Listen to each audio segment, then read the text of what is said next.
Alright, in our next tutorial here, we'll show you once you're into the score sheet and you've got your scores that you are inputting in, put into the score sheet, we can show you how to mark player achievements. So, one nice thing about CompuSport is that any 10 zeros that a player achieves, so for instance, let's say we go here and change Jordan's third round score to a 0. Any 10-0 that is achieved, CompuSport will automatically tally those 10 zeros itself for player stats. But one question that many folks have wondered is what happens if a player gets an 8-ball in on the break, or if they do a break and run, or if they have an ERO. Where, Ryan, do we find that information? So, real easy.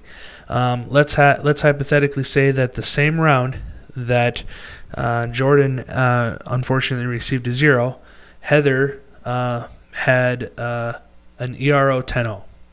And the place that you find where the ERO is located is just below the number in the empty box there.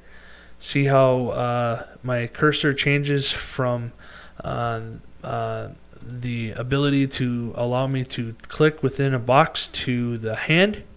Here is where you would click and up would pop your options to choose an ERO, an 8 on the break, or an 8 on the break plus an ERO. So for hypothetical sake, let's just say that Heather had an ERO.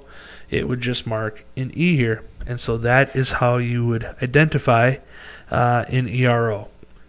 But let's say you've decided that you're going to have more than 5 people shoot on a night, and you're going to rotate in a 6th person. A lot of people have been wondering how to do that, so it's a real easy process. What I would do is I would enter in all of the names as the first 5 people, and I would just enter in all of the scores as you see them. And then what I would do is come down here to options, and let's say on the Benton Station side, they wanted to rotate in a 6th player. So the way that would be achieved is you would choose options, and then you would add a visitor substitute at right, which means the visiting team on the right hand side had a substitute player that was inserted. And you would then choose add a sub. And just like how we had entered in the names of the players up here, we now come down here to where it says visitor spare, and the names that are on that team's roster will pop up down here. And I believe we don't have Justin Packard up above, so we'll just choose him. And then the way that we identify the games that Justin had shot would be to click on edit. And now all of a sudden the sheet went blank, as you can see. But you don't have to worry.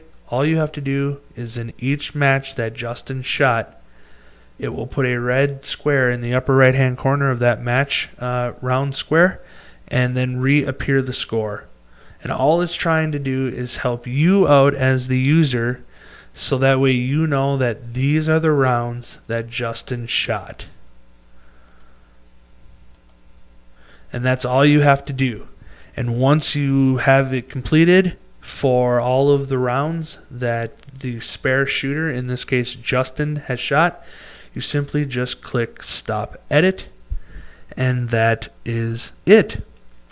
If you happen to have another spare, it's just the same process. You simply go back to options, add a visitor substitute at right. In this case, our visitor substitute's color now is blue, and we would just choose the next name. In this case, let's say it's Mark Nienaber, and again, we would just click on edit, and then we would just again select the matches that Mark shot. And his show up as blue in the upper right hand corner. Once we completed the matches that he had shot in, we then hit stop edit, and the scorecard at that point is pretty much done. Hopefully this has been a help. Thanks for watching.